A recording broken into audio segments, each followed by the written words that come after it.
Evelyn, a humble old woman, never imagined that her children would sell her house and abandon her on the street one day. Her children did not anticipate her maturity in teaching them a lesson they would never forget. Money may not bring happiness because it is frequently the source of family strife and fights, some of which can have severe consequences for loved ones. Today's touching story took place in the American city of Dallas, but the names of those involved have been changed to ensure their safety and privacy. Evelyn, a 70-something-year-old mother and grandmother, lived in a simple and cozy home, and despite lavishing her children with love, she was surprised to learn just how far their greed could go. Her children, Charlie and Sophia, who already had their own families, were having financial difficulties and decided to sell their mother's house. She did not agree at first, but after many conversations, she understood the situation and allowed herself to be persuaded by her children. They explained that they would not be doing this if they were not in financial trouble, and she eventually caved in. Evelyn takes a deep breath of fresh air in her beautiful garden and looks up at the sky, pensive and melancholy. Sophia, her daughter, said that she only needed to bring the necessities and that 2 small handbags would suffice. While Evelyn was saddened to think that when other people bought the house, all of her furniture would be thrown away, she was comforted by her daughter, who said that she would be much better off living with them and no longer alone in that house, which had become sad and lonely after the tragic death of her husband. While packing her things, Evelyn began to look through old cupboards she hadn't opened in decades and found an unopened wedding gift, a beautiful tea set made of porcelain. She knew it wouldn't fit in her suitcase, but she didn't want to throw it away, so she gave it to her recently married son, Charlie. Charlie thanked her briefly and tossed a delicately wrapped cardboard box into the trunk.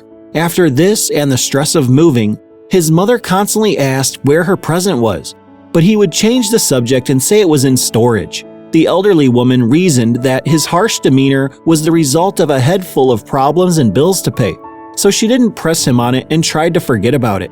After some time had passed, Evelyn's house was sold due to the high valuation of the region's real estate market. The elderly woman first moved in with her daughter Sophia, who managed to fit her into a small room in her house that her husband used as an office. Because it was meant for work, the place was not very comfortable. She couldn't fit everything in, so she had to buy some cupboards to store her photos and clothes. Everything went fine at first. Evelyn seemed to be getting used to the house and would get up early to buy bread at the bakery and prepare a breakfast table so that everyone could eat before leaving for work. But what had been a paradise soon turned into a nightmare. Sophia's husband was no longer able to work comfortably in his office, and his mother-in-law's constant presence there began to annoy him. He complained to his wife almost every day, demanding his office back and stating that he wanted that woman out of his house as soon as possible. Sophia was tense as well. She was afraid that her marriage would be affected, and it seemed that anything her mother did irritated the young woman. When she reached her breaking point, she called her brother Charlie and yelled at him, "This is too much for me. I can't take it any longer. It's now your turn to welcome Mom. Please come and get her." Evelyn was only told that she would be leaving the house to live with her oldest son. No one even asked her what she wanted or if she had a preferred location. They treated her as if she were incapable of making her own decisions, which greatly hurt her. She never wanted her children to see her as totally reliant on others. On the contrary, she always lived alone and quietly. Nothing was bad enough for the old woman to think it couldn't get any worse. When she moved in with her son, the situation became even worse. Charlie's wife turned out to be a tyrant who despised living with the elderly lady. The elderly lady spent the entire day practically confined to her room as if she were a prisoner. Evelyn plucked up the courage and, embarrassed, asked her son if he could buy her a small TV, but her son said he didn't have any extra money, leaving her extremely bored all day.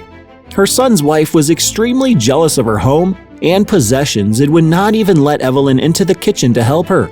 She also hid the TV remote control and would sometimes not even call Evelyn to dinner, instead bringing ready-made plates of food up to her room. Charlie heard daily complaints from his wife, who claimed that his mother was always getting in the way and nagging her about everything. He would only agree and even compare his mother to a ghost who would wander around the house with a pitiful and guilty expression on her face. His wife would laugh at that terrible comparison and tell him that she had warned him. "I told you this wouldn't work. If you fix this fast, I promise you one of those nights." After a few days of reflection, he calls his sister Sophia, complaining about their mother and saying that she could not stay there even for one more day, and that it is now time for her to return home. Sophia didn't want her mother back there, especially since the elderly lady had spent so little time with her brother, so she declined and suggested an alternative. "We'll put her in a nursing home to save you both the trouble." But Charlie immediately refused it, claiming that he would not spend a large sum of money every month to leave her in that situation. However, Evelyn could hear almost the entire conversation from her quiet room. It was impossible for her to hold back tears. The lady realized she had made a huge mistake by allowing them to sell her house. Evelyn didn't know what to do, so she stuffed her belongings into 2 handbags and snuck out of there, hoping no one would notice her absence. She returns to her old neighborhood to check on her house because she has nowhere else to go. Her entire house had already been demolished, and another had been built in its place, leaving no trace that the lady had lived there her entire life. Evelyn was about to start crying when she heard a familiar voice call her name. Elizabeth, her former neighbor, ran up to her and quickly invited her to tea and cake. Evelyn was dazed.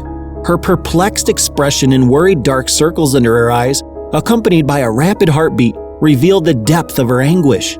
Her former neighbor was always very polite and elegant and made a point of helping the woman calm down before asking what was going on. They were about 2 years apart in age, but the older neighbor looked much better. Evelyn had aged rapidly since leaving her old neighborhood. Her skin was terrible, and her body no longer seemed to respond as it used to. Evelyn eventually calms down and starts telling her story. She says that her children did not want to live with her, and that she had never heard a kind word from them during her time with them. She realized that her presence was bothering them. This was not life, but hell that never seemed to end. And, despite the fact that they had never been that close, Elizabeth felt a strong sense of solidarity. "Don't worry, my dear, your children have abandoned you, but I will not. You can count on me. Besides, one day I might be the one in need of help." The former neighbor then mentions a guest room in her backyard that her son built because, even after moving out, he still wanted to spend time with his mother and slept there on his almost weekly visits. Evelyn initially refused to accept it, believing she was asking too much of someone she hadn't seen in decades. Nonetheless, Elizabeth persuades her and takes the elderly woman to her new room. Evelyn decides not to say anything to her children. They had deeply hurt her, and she no longer wanted them to know where she was. After 3 months, the woman realized they had a lot in common. They lived quietly together, sharing chores, watching soap operas, and starting a small garden to grow the same herbs Evelyn had in her old house. Elizabeth's son, James, loved the fact that the two of them shared a home. He enjoyed seeing how they could keep each other company and visited whenever he could. The two had peaceful souls and full hearts, forgetting about their problems and hurts. During a dinner party, the man eventually learned about Evelyn's tragic story and how her children had cast her out. He thought it was awful. How could anyone treat their mother with such contempt? He decided to take action. He had a longtime friend who worked for a large law firm, and he told him this story over the phone. His friend surprised him by saying that this was more common than he thought, and that if the old woman wanted, this would be an open and shut case. Once the agreement was reached, the children would be required to pay the lady a monthly stipend. James tracks down the two ingrates through social media and decides to call Evelyn's youngest daughter, Sophia. The man claims to have news about her mother, but he can only give it to her in person. He gives her the address, and Sophia and her brother Charlie arrive at the place 2 hours later. They are surprised to see their mother sitting at the table, eating a cake and drinking coffee, as she has done every afternoon since moving in with Elizabeth. The two almost leap backward, but their surprised expressions are replaced by angry ones. "So you were here living with strangers while we spent days looking for you?" Sophia said angrily. Elizabeth, who was in the kitchen at the time, was outraged at how disgusting it was to know that her children had only been searching for their missing mother for a few days after they had been living together for over 3 months. Elizabeth couldn't help herself and did something she later regretted. She interjected, labeling Sophia a monster and ungrateful. Tempers were so high that Evelyn's children didn't even notice the second man in the room, James' lawyer friend. He steps in to de-escalate the situation and tells the siblings that they made a grave mistake by blackmailing and convincing their mother to sell her only property. He inquires as to what compelled the two to sell the home built and maintained for decades by their mother and late father without a single cent going to the elderly woman. However, he was unprepared for the response. In a rage, Charlie exclaims, "That house was also mine. I have kids to raise and I owe you no explanation. I needed to expand my company's business, and if all goes well, over the years, I could buy a bigger house and take my mother with me," says Sophia. Charlie grabs his coat and makes his way to the door. "She signed the sale of the house, and you have no way of proving anything. I'm leaving," he exclaimed as he opened the door. With everyone stunned and the air thick with tension, the lawyer opens his jacket and pulls out a tape recorder. He pauses the recording, rewinds the tape for a few seconds, and precisely replays Charlie's final sentence. Charlie and Sophia are overcome with fear. Mrs. Evelyn gets up from her chair and interrupts the scene before the lawyer can continue.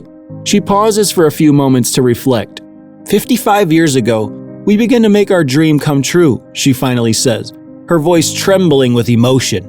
We used all of our savings to buy that land, which required us to sleep in a makeshift tent for the first few months. It was fun at first. There were only 3 houses, but it was a new area that attracted young couples like us who wanted to start a family. Your father was the best carpenter in town. He knew he could find enough work around here. And between jobs, we gradually built our own house.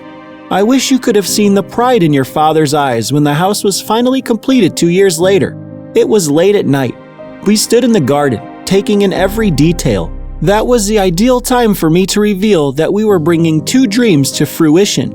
Charlie, the house was ready, and you were on your way inside of me. I can still feel the hug that your father gave me at that moment to this day." Charlie could no longer hold back the tears by this point. The lady continued, "And you, Sophia, when we found out you were on your way, I had the audacity to suggest to your father that we move. He took it as an offense and returned to work. And by the time you were born, we had already expanded the living room and built a new bedroom, all in preparation for Daddy's little star, as he referred to you. Even though the house was built with our blood, sweat, and tears, your father and I promised each other that deep down, it belonged to you and that you could do whatever you wanted with it. Of course, I was taken aback when you asked me to sell the house. I wasn't prepared and had to think about it for a few days. Finally, I decided that I had no choice but to fulfill and honor my promise to your father. I'm sure he'd do the same if he were in my position. As a result, there is no need for legal proceedings. The only thing left for me to do is accept that our family history was once here and is now gone." The deafening silence that followed Evelyn's speech was terrifying. No one could speak. Charlie and Sophia simply bowed their heads and let the tears, which were impossible to hold back, flow. Evelyn hugged them, and the sun set gently as if witnessing the end of a great cycle. If you enjoyed this story, please leave a like, and this other video that is now appearing will probably move you as well. Have a good session, and I'll see you in the next video.